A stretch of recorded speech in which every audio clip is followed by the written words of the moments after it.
ബസ്സിൽ കയറിയാൽ ഛർദ്ദിക്കുന്ന ഒരാൾ കണ്ടക്ടറായ എങ്ങനെ ഉണ്ടാവും?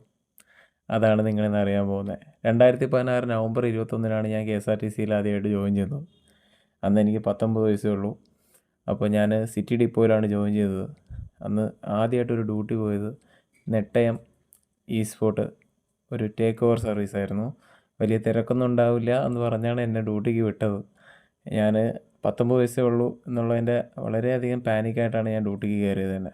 അപ്പോൾ തിരക്കുണ്ടാവില്ല എന്ന് പറഞ്ഞു. ഞാൻ നേരെ അറ്റൻഡൻസൊക്കെ ചെക്ക് ചെയ്യാൻ പോയിട്ട് തിരിച്ചു വന്നു.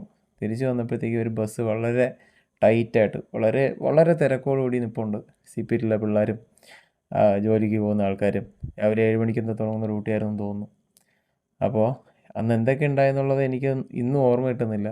പക്ഷേ ആർക്കൊക്കെ ടിക്കറ്റ് കൊടുത്തെന്നോ ആർക്കൊക്കെ ടിക്കറ്റ് കൊടുത്തില്ലെന്നോ ആരുടെ നിന്നൊക്കെ പൈസ വാങ്ങിച്ചെന്നോ ഒന്നും പിടുത്തമില്ല. പക്ഷെ തിരിച്ചു വരുന്ന വഴിക്ക് ഛർദ്ദിച്ച് കുടഞ്ഞ് ആകെ അലമ്പായി. അന്നത്തെ ആ ട്രിപ്പ് ആ ദിവസം തന്നെ ഡ്യൂട്ടി ഫിനിഷ് ചെയ്ത് വീട്ടിൽ പോകേണ്ട ഒരു അവസ്ഥ ഉണ്ടായി. അതിനുശേഷം പിന്നെ കുറേ ലൈറ്റ് ഡ്യൂട്ടീസൊക്കെ കിട്ടി. നന്നായിട്ട് തെളിയാൻ പറ്റി. ഇപ്പോൾ ഏകദേശം 10 വർഷത്തോളമായി KSRTCയിൽ കണ്ടക്ടറായിട്ട്. പിന്നെ ഇപ്പോൾ തിരുവനന്തപുരം മുതൽ കോഴിക്കോട് വരെയുള്ള ഏകദേശം സർവീസൊക്കെ പോയിട്ടുണ്ട്. ഇപ്പോൾ അങ്ങനെ പേടിയും കാര്യങ്ങളൊന്നുമില്ല. ഛർദിലില്ല. വളരെ സുഖമായിട്ട് സന്തോഷമായിട്ട് KSRTCയിൽ ജോലി ചെയ്ത് പോകുന്നു. അല്ലെങ്കിലും എല്ലാ ജോലിക്കും ആദ്യത്തെ ദിവസം അതിൻ്റേതായ ബുദ്ധിമുട്ടുകളുണ്ടാവുമല്ലോ. അത് തന്നെയാണ് എനിക്കും അന്നുണ്ടായത്. ഇപ്പോൾ വേറെ പ്രശ്നങ്ങളൊന്നുമില്ല. അപ്പോൾ KSRTCയിലെ മറ്റു വിശേഷങ്ങളായിട്ട് അടുത്ത വീഡിയോ കാണാം.